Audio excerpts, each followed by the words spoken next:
एक घाव को बार बार खुरदने से वहाँ खून ही निकलेगा। बार बार खुरदने से सेप्टिक भी हो सकता है। इसीलिए मैं ज़्यादा खुरचती नहीं अपना बीती जिंदगी को। फिर भी 2 शब्द में मैं अपना अनुभव सुनाना चाहूँगी। मेरा जिंदगी एक बचपन तो अच्छा गांव में ही गुजरा। बचपन बहुत अच्छा था, पढ़ाई के समय भी अच्छा था, लेकिन जब संसार शुरू किया तो एक के बाद एक बहुत सारा ऐसे आंधी तूफान आया जो मेरे जिंदगी को तहस नहस कर दिया। जितने जिंदगी में जितने हरियाली था उसको उड़ा कर ले गया। कोई कहते हैं ये हम संसार में जो जीते हैं हम लोगों को बहुत सारा खिलौनाएं मिल जाता है, जिसलिए भगवान हमको भेजे हैं उसको हम भूल जाते हैं। शायद इसीलिए मेरे जिंदगी में जितने सो हरियाली था उसको उड़ाकर ऐसा आंधी ऐसा तूफान आ गया, सब उड़ा कर ले गया। मैं अकेला रह गई जिंदगी में और मेरे बच्ची के लिए मुझे जीना है। जीने के लिए कुछ ऐसा साधन चाहिए, कुछ ऐसा सहारा चाहिए, क्योंकि मैं अपने आप को बहुत ज़्यादा दुर्बल महसूस करती थी। मैं समझती थी मुझे इतना ऐसा सहारा चाहिए जहाँ कि मैं जी सकूं, जिसके सहारे में जी सकूं। जिंदगी में मैं बहुत सारे ऐसे संस्थानों से मैं जुड़ी हूँ, मैं बहुत सारा भक्ति करती थी। मुझे पता नहीं वो संस्थानों का नाम यहाँ लेना मैं नहीं चाहूँगी। वो बिना पूजा किए मैं खाना नहीं खाती थी। दिन रात कोई भजन, रात को 4 बजे 3 बजे उठकर शहर परिक्रमा भी करती थी, कीर्तन भी करती थी। बहुत सारा है कि जिंदगी में ऐसे नेगेटिविटी ना आ जाए कि मेरे परिवार को ऐसे नजर ना लग जाए। लेकिन ये भक्ति शायद मेरा भक्ति इतना गहरा नहीं था, नेगेटिविटी शायद ज़्यादा था। ये मेरा मन में ही शायद ऐसा गंदगी था जो पॉजिटिविटी मेरे जिंदगी में शायद नहीं आ सका। लेकिन कहते हैं ना, जिंदगी में जो चैलेंजेस को फेस करता है वो ही आगे बढ़ पाता है। मैं एक के बाद एक चैलेंजेस को फेस करते रही और जो कौरव कहते हैं या विकार कहे या कोई भी कहे, जो नेगेटिविटी मेरे साथ लड़ते रहा, मैं तो लड़ती रही। लड़ते लड़ते बहुत सारा चीज़ें तो मैंने खो दिया, बहुत सारा खिलौना मैंने खो दिया। लेकिन बाद में मुझे ऐसा कोई महसूस हुआ, कोई ऐसा फरिश्ता बन के मेरे ज़िंदगी में आया कि तुम्हें वहाँ जाना है। इसके पहले मुझे बहुत बार न्योता आया था, इनविटेशन आया था, तुमको तो वहीं पर जाना है और वहाँ से वहीं पर तुमको बहुत सारा ज्ञान मिलेगा, तुमको ब्रह्मा कुमारी आश्रम के साथ जोड़ना है। मैंने बोला मेरे पास टाइम नहीं है। उस टाइम नहीं था। शायद उसी दिन वो फरिश्ता का बातें मैंने सुनता, शायद जितना जो आंधी तूफान मैंने सामना किया शायद वो नहीं आता। लेकिन डिपेंड करने से क्या होगा? कहते हैं जिंदगी एक प्याज के तरह है, एक के बाद एक खोलो तो बाद में कुछ भी नहीं मिलेगा। कहते हैं जिंदगी एक कंघी तरह है, बाल सब सफ़ेद हो जाने के बाद या सब गिर जाने के बाद उसका उपयोगिता हम के बारे में हम जान पाते हैं। मेरे ज़िंदगी में ऐसे ही हुआ बहुत सारा। इसीलिए मैं आश्रम गई। आश्रम में मुझे 7 दिन का कोर्स मुझे करवाए, लेकिन कोर्स मुझे पता नहीं क्या वो पढ़ाते थे, मैं कुछ भी नहीं सुनती थी, मैं रोती थी। लेकिन रोने के बीच मुझे ऐसा मुरली सुनाया गया जहाँ बाबा कहते हैं भगवान को रोता हुआ चेहरा अच्छा नहीं लगता, भगवान को मुस्कुरा हुआ चेहरा अच्छा लगता है। कहते हैं बच्चे तुम जो इस धरती से जाओगे ना, लास्ट के टाइम तुमको तुम्हारे जो भी तस्वीर है ना तुमको डिस्प्ले किया जाएगा। तो जो मैं तुम जो देखोगे ना जाते समय ये रोता हुआ चेहरा तुमको तो अच्छा नहीं लगेगा ना। मैंने सोचा सही बात नहीं। उस दिन से मैं कभी नहीं आंखों से कभी नहीं आंसू बहाया। उस दिन से मैंने अपने आप को चट्टान से सारा महसूस किया। और रोज 3:30 बजे, क्योंकि ये तो कोई भी सैक्रिफाइस करना पड़ता है। अब सैक्रिफाइस करने के बिना कहते हैं ना कष्ट नहीं करने से कुछ न भी नहीं मिलेंगे। ओके, मुझे बहन जी ने बोले, सुप्रिया बहन जी ने आपको 3:30 बजे उठना होगा। और कहते हैं 3:30 बजे ब्रह्म मुहूर्त होता है, जहाँ ब्रह्मा के शरीर में परमपिता परमात्मा ने धरती पे आते हैं और अपने बच्चों को आशीर्वाद देते हैं। मैं पहले से ही तो ऐसे आदत में बनाई थी कि मैं 4 बजे उठ जाती थी, लेकिन मुझे 3:30 बजे उठने का आदत मैंने बना दिया। कभी कभी दिन में मैं जो रास्ते पे हूँ, कभी कभी दिन भर बहुत सारा प्रोग्राम रहता है तो मैं टायर्ड हो जाती हूँ। फिर भी कभी कभी रात को 2 बजे, कभी कभी 1 बजे आती थी। फिर भी 3:30 बजे कोई ना कोई मुझे कहते हैं अरे उठो टाइम हो गया है। मैं उठती थी। अभी भी वही अभ्यास है।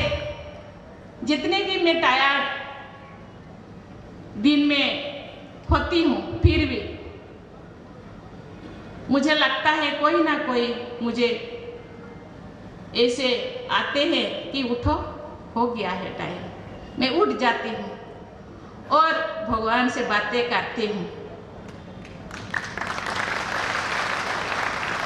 ये जितने भी आज मैं यहीं पे हूँ, बाबा कहते हैं भगवान के बच्चे जंगल में रहे या कोई भी कहाँ पे भी रहे, वो अपने बच्चों को चुन लेता है। मुझे लगता है भगवान ने मुझे चुना है।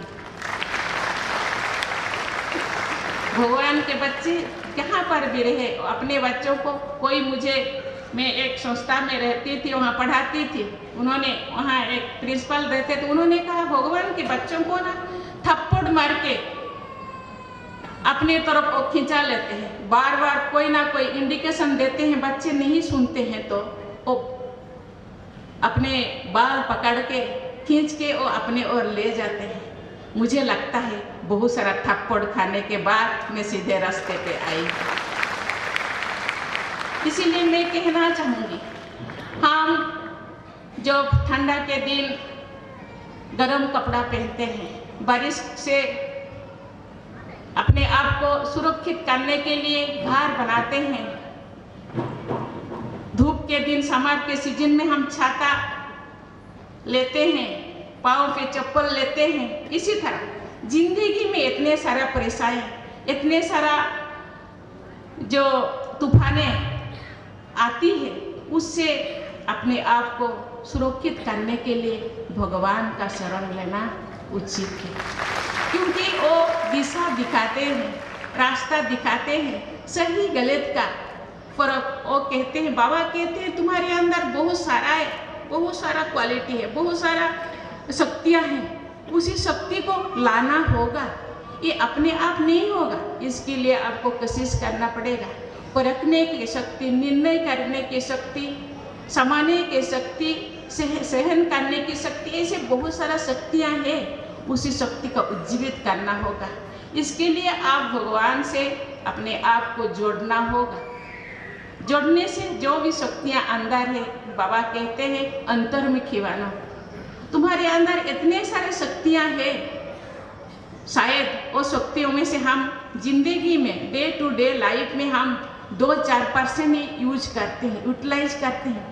बाकी जो परसेंट वो अंदर ही रह जाता है और जिंदगी के साथ ही खत्म हो जाता है। इसलिए उस शक्ति को बाहर आने के लिए, बाहर लाने के लिए तो भगवान से अपने आप को जोड़ना होगा। वो अंदर जो शक्तियाँ हो है, और भगवान बहुत सारा ज्ञान रोज मुरली के आधार पे और बहुत सारा मैगजीन पे आधार पे वो ज्ञान सिखाते हैं। ज्ञान तो हम बहुत सारा पढ़ते हैं, दूसरे किताबों में भी पढ़ते हैं। वो ज्ञान पढ़ने से नहीं होगा, वो जिंदगी में यूज करो। जो ज्ञान आप सीखे उसको यूज करना है अपने ऊपर और दूसरों के ऊपर, दूसरों को भी सिखाना है। कहते हैं अभी अपना नरेंद्र मोदी जी भी कहते हैं स्मार्ट बनो। स्मार्ट अकेला बनने से नहीं होगा, स्मार्ट बनाना है सबको। बाबा कहते हैं ये तुम विश्व कल्याणकारी बनो। विश्व कल्याणकारी बनने के लिए अपने आप को सशक्त करो।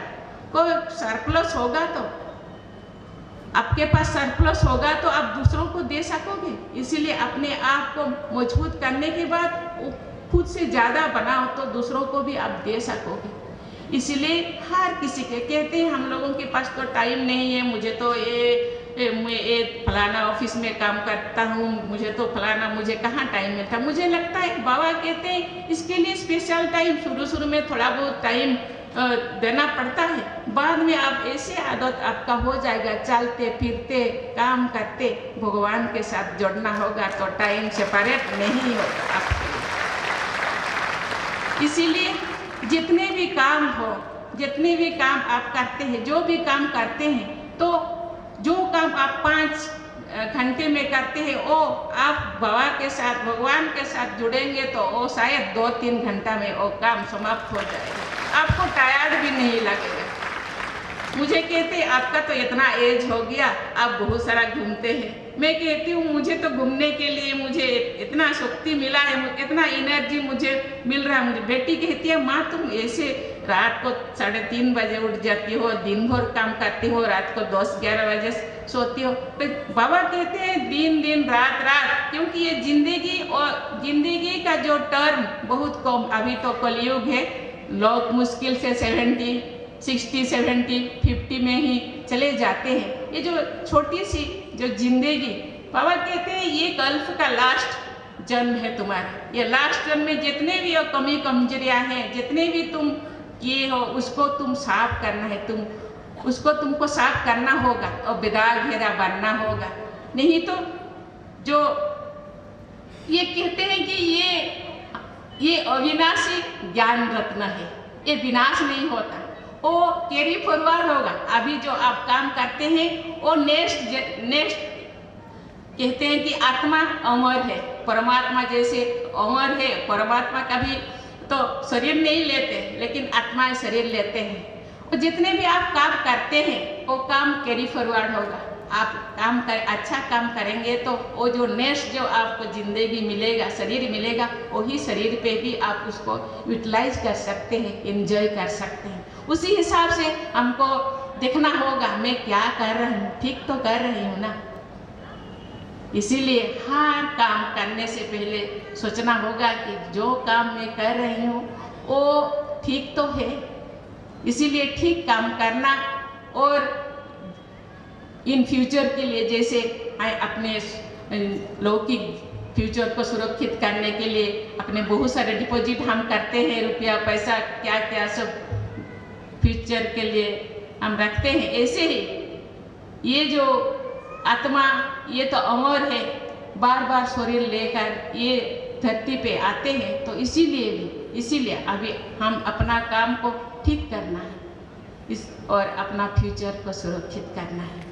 ऐसे तो बहुत सारा, ये तो गीता ज्ञान, ये तो कहते हैं ये ज्ञान इतना है कि मैं तो छोटी सी बच्ची हूँ, मैं इतना नहीं कह पाऊँगी। ये बोलने से भी दिन रात खत्म हो जाएगा। ये तो बहन जी तो मैं सुनती रहती हूँ उनको, इतना अच्छा वो बोलते हैं। गीता ज्ञान इतने सरलता से, इतने सहजता से, और प्रैक्टिकल लाइफ जो गीता ज्ञान तो हमने भी पढ़ा है, लेकिन वो एक्चुअल ज्ञान, सच्ची ज्ञान क्या है, प्रैक्टिकल लाइफ में उसका क्या प्रभाव है, वो जो सिखाते हैं मैं भी सुनती रहती हूँ।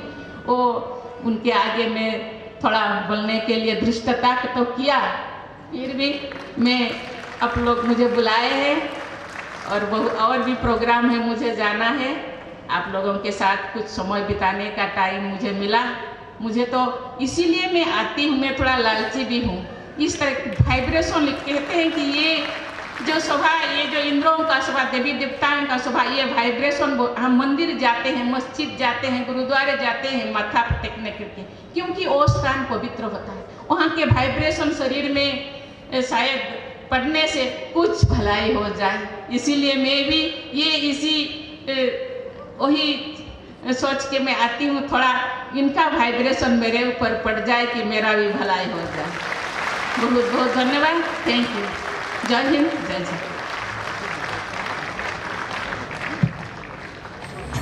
बहुत बहुत धन्यवाद आपका।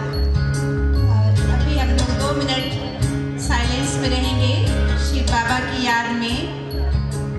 ये मत कहो खुदा से मेरी मुश्किलें बड़ी। 2 मिनट सभी साइलेंस में रहेंगे। उसके बाद खुदा से हमारी दीदियाँ हमारे अतिथियों को साल पहनाकर सम्मान करेंगे। उसके बाद हमारे कुछ बहनें आई हैं जो आप सबके सामने आदिवासी नृत्य करेंगी।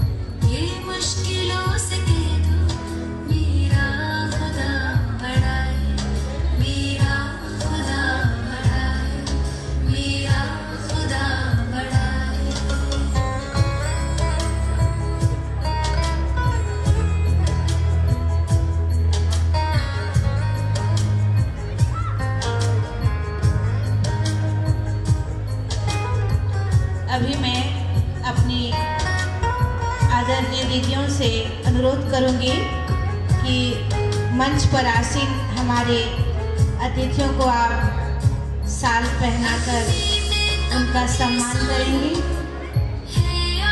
और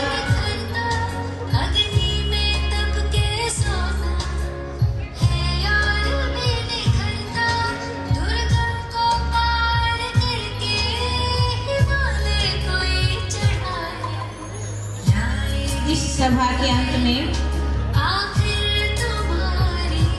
शहीद शक्तिनाथ महतो इंटर कॉलेज सिजुआ और विनोद बिहारी महतो ईश्वर महिला कॉलेज तोपचांची से आए हुए छात्र छात्राएं अभी इस कार्यक्रम के अंत में अपना भव्य आदिवासी नृत्य प्रस्तुत करेंगे। मैं सभी को मंच पर आने का और आज सायंकालीन सत्र पर आप सबको फिर से अनुरोध किया जाता है कि सायंकालीन सत्र पर आप सब अवश्य पधारें और जितना हो सके अपने मित्र संबंधियों प्रियजनों को आप बुलाएं, उनको भी यहाँ आने के लिए आप प्रेरणा दें।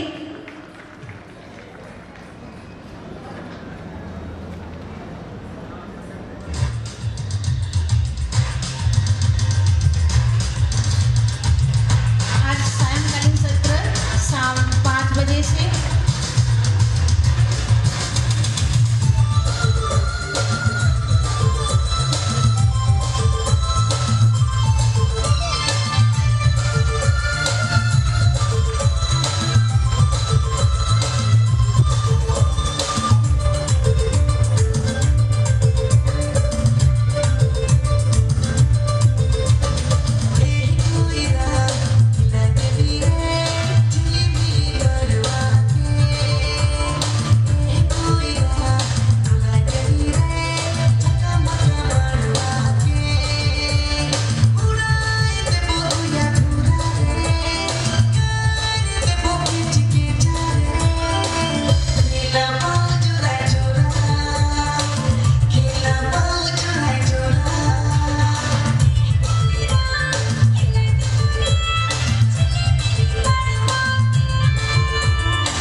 ओम शांति।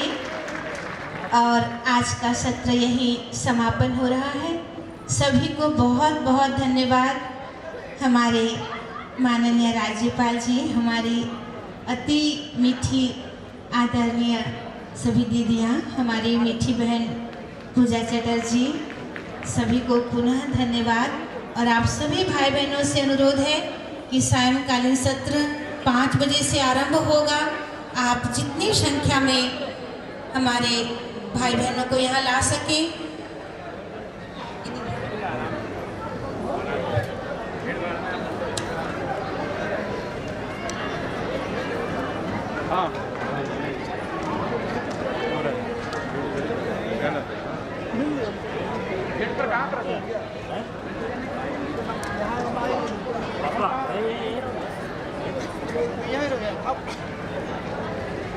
यही रहो